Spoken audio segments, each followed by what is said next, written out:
আরও কিছু খবর নিয়ে এবার একটি ডেস্ক রিপোর্ট। প্রধান উপদেষ্টা বরাবর স্মারকলিপি দিয়েছেন পদবঞ্চিত উপসচিবরা। দ্রুত পদোন্নতির দাবি জানান তারা। বিগত সরকারের আমলে বেআইনিভাবে পদোন্নতি বঞ্চিত নবম থেকে 22তম বিসিএস ব্যাচের উপসচিবদেরকে পিএইচসির মেধা তালিকা অনুযায়ী স্ব ব্যাচের সাথে জ্যেষ্ঠতার ভিত্তিতে যুগ্ম সচিব পদে ভূতাপেক্ষ পদোন্নতির জন্য এ স্মারকলিপি দেওয়া হয়।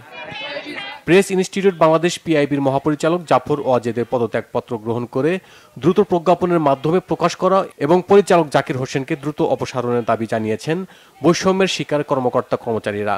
দুপুরে রাজধানীর সার্কিট হাউস রোডে পিআইবির চত্বরে এই বিক্ষোভ মিছিল করেন আন্দোলনকারীরা। তারা বলেন, সাংবাদিকদের প্রশিক্ষণ প্রতিষ্ঠান হিসেবে পিআইবিকে ঢেলে সাজানো প্রয়োজন। লালমনিরহাটে সম্প্রীতি সমাবেশ ও শান্তি শোভাযাত্রা করেছে পাটগ্রাম পৌর বিএনপি। এ সময় গণহত্যার অভিযোগে শেখ হাসিনা সহ জড়িতদের বিচারের দাবি জানায় দলটি। এতে উপস্থিত ছিলেন দলটির অঙ্গ সংগঠনের বিভিন্ন পর্যায়ের নেতাকর্মীরা।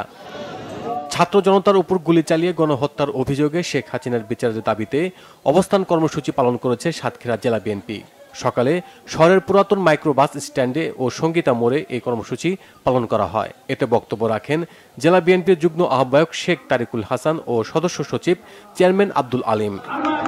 কেরানীগঞ্জে পানগাঁও বন্দর কাস্টম হাউসের কমিশনার ডক্টর আবুনুর রাশেদ আহমেদ ও যুগ্ম কমিশনার মোহাম্মদ মশিউর রহমানের অপসারণের দাবিতে কর্মবিরতি ও বিক্ষোভ সমাবেশ করেছেন সিএনএফ অ্যাসোসিয়েশন ও বন্দর শ্রমিকরা।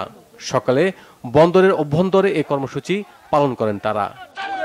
ফরিদপুরে বৈষম্য বিরোধী আন্দোলনে নিহতদের স্মরণে মত বিনিময় সভা করেছে জাতীয়তাবাদী তাঁতি দল। পাশাপাশি কেন্দ্রীয় কর্মসূচির অংশ হিসেবে বিক্ষোভ মিছিল করেছে যুবদল। এ সময় মানবাধিকার লঙ্ঘনের অপরাধে শেখ হাসিনার বিচার দাবি করেন তারা। বিকালে সদর উপজেলার কৈজরি ইউনিয়নের চুঙ্গির মোড়ে এতে উপস্থিত ছিলেন যুবদলের কেন্দ্রীয় কমিটির সাবেক সহসভাপতি Mahbubul Hasan Bhuiyan Pinku. Bangla vision news desk.